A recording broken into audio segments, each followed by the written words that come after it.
ಏನು ನಮ್ಮ ಸರ್ಕಾರವನ್ನು ಇವತ್ತು ಕೇಂದ್ರದಲ್ಲಿ 240ಕ್ಕೆ ಬತ್ತು, ಬೆಂಗಳೂರಿನಲ್ಲಿ 27ರಿಂದ 17ಕ್ಕೆ ಬತ್ತು, ಯು ಪಿನಲ್ಲಿ ಏನು 5.5 ಲಕ್ಷದಲ್ಲಿ ಗೆದ್ದಿದ್ರು ಪ್ರಧಾನಮಂತ್ರಿಯವರು 1 ಲಕ್ಷಕ್ಕೆ ಬತ್ತು, ಏನು ನಮ್ಮ ಅಯೋಧ್ಯೆಯಲ್ಲಿ ರಾಮ ಮಂದಿರ ಕಟ್ಟಿದ್ರು ಅಲ್ಲಿ 2 ಸೀಟ್ ಸೋತರು. ಇವೆಲ್ಲವೂ ಅವರಿಗೆ ಮಲಗಿದಾಗ ಕಣ್ಣು ಮುಂದೆ ಬರ್ತಾ ಇದೆ.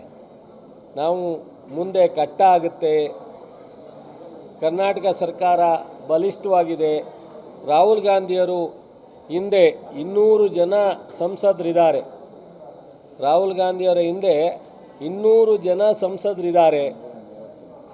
200 ಜನದ ಮೇಲೆ ಅವತ್ತಿದ್ದದ್ದು 40-50, ಇವತ್ತಿದ್ದದ್ದು 200-230. ಈ ಭಯ ಬಿ ಜೆ ಪಿಗೆ, ಅವರ ಅಂಗಸಂಸ್ಥೆ ಆದಂಥ RSSಗೆ, ಅವ್ರ ಜೊತೆಲಿ ಪಾರ್ಟ್ನರ್ ಆಗಿರ್ತಕ್ಕಂಥ ಜನತಾದಳಕ್ಕೆ ಭಯ ಇದೆ. ಅದರಿಂದ ಏನಾದರೂ ಒಂದು ಸ್ವಲ್ಪ ಟೆನ್ಷನ್ ಕ್ರಿಯೇಟ್ ಮಾಡಲಿಕ್ಕಾಗತ್ತಾ, ಜನರಲ್ ಕನ್ಫ್ಯೂಷನ್ ಕ್ರಿಯೇಟ್ ಮಾಡಲಿಕ್ಕಾಗತ್ತಾ ಅಂತ ಈ ಥರದ್ದೆಲ್ಲ ಪ್ರಯತ್ನ ಮಾಡ್ತಾಯಿದ್ದಾರೆ. ತನಿಖೆ ಈಗಾಗಲೇ ವೀರಯ್ಯನವ್ರು ಜೈಲಿಗೆ ಹೋಗಿರೋದು ನಾವು ಇವತ್ತು ತನಿಖೆ ಮಾಡ್ತಾಯಿದ್ದೀವ. ಇವತ್ತು ಅನೇಕ ಬೇರೆ ಬೇರೆ ಬಿ ಜೆ ಪಿ ಆಡಳಿತ ಸಂದರ್ಭದಲ್ಲಿ ಆಗಿರ್ತಕ್ಕಂಥವನ್ನ ನಾವು ಇಲಾಖೆ ತನಿಖೆಗೆ ಒಳಪಡಿಸಿದ್ದೀವಿ, SIT ಮಾಡಿದ್ದೀವಿ, CID ಕೊಟ್ಟಿದ್ದೀವಿ. ಅವೆಲ್ಲ ಇವತ್ತು ಕೊಟ್ಟಿಲ್ಲ ನಾವು. ಅದೆಲ್ಲವೂ ಒಂದು ತನಿಖೆ ಆಗಲಿ ಅಂತ ಸುಮ್ಮನಿದ್ದು.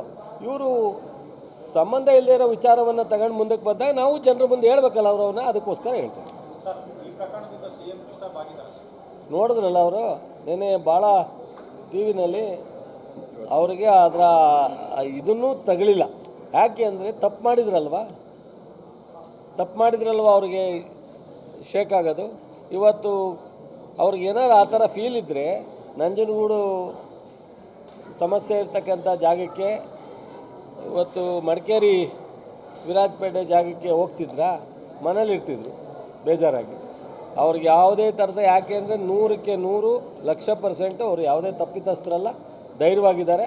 ನಾವು ಕಾನ್ಸ್ಟಿಟ್ಯೂಷನ್ ಕಾನ್ಸ್ಟಿಟ್ಯೂಷನ್ ಹುದ್ದೆಗೆ ಗೌರವ ಕೊಡಬೇಕು. ನೆನೆ ನಾವು ಕ್ಯಾಬಿನೆಟಿಂದ ರೆಜುಲೇಷನ್ ಮಾಡಿ ಕೊಟ್ಟಿದ್ದೀವಿ.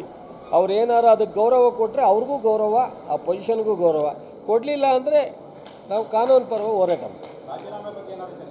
ರಾಜೀನಾಮೆ ಪ್ರಶ್ನೆ ಬರಲ್ವಲ್ಲ, ರಾಜೀನಾಮೆ ಪ್ರಶ್ನೆ ಬರಲ್ಲ. ಈಗ ಬೆಕ್ಕಗೆ ಅದೇನೋ ಒಂಥರ ಹೈಕಮಾಂಡ್ ಯಾಕೆ ರಾಜೀನಾಮೆ ವಿಚಾರ ಕೇಳ್ತಾರೆ?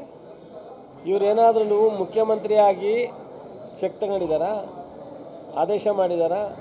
ಏನೂ ಇಲ್ಲ. ಆಮೇಲೆ ಕಾನೂನುಬದ್ಧವಾಗಿ ಸೈಟ್ ಕೊಟ್ಟಿದ್ರು ಅದೂ ತಪ್ಪು ಅಂತ ಇವ್ರಿಗೆ ಅನಿಸಿದ್ರೆ ಕೊಟ್ಟರು ಯಾರು?